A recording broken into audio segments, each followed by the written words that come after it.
السلام علیکم۔ اگر آپ ان 5 حالتوں میں خاموش رہتے ہیں اور کچھ نہیں کرتے تو اس دنیا میں آپ سے بڑا بیوقوف کوئی نہیں۔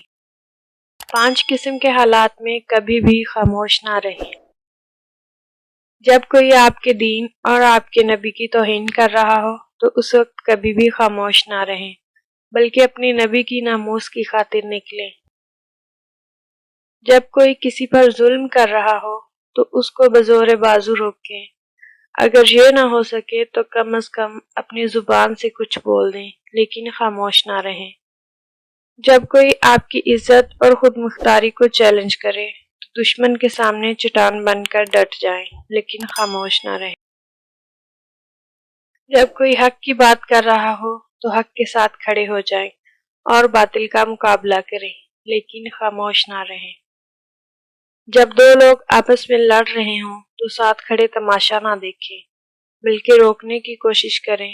اس وقت آپ کی خاموشی کو آپ کی بیوقوفی سمجھا جائے گا۔ ان 5 حالتوں میں خاموش رہنے والا، نیوٹرل رہنے والا خود کو مسلمان کہلانے کے قابل نہیں، کیونکہ مسلمان اپنی غیرت و عزت اور اپنے نبی کی ناموس کے لیے مر مٹ جاتے ہیں۔ رات کی خاموشی کے آنسو کسی ضدی بچے کی طرح اپنے رب کی بارگاہ میں بات منواتے ہیں، اور اللہ اس لاڈلے کی بات کبھی رد نہیں کرتا۔ جب انسان پر اچھا وقت آتا ہے تو وہ بھولنے والی چیزوں میں سب سے پہلے اپنے اوقات بھولتا ہے۔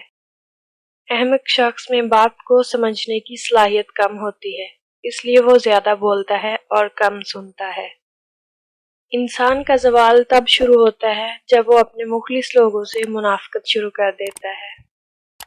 سانپ کے بچے بھی سانپ ہوتے ہیں جو اپنی فطرت پر ہی پروان چڑھتے ہیں۔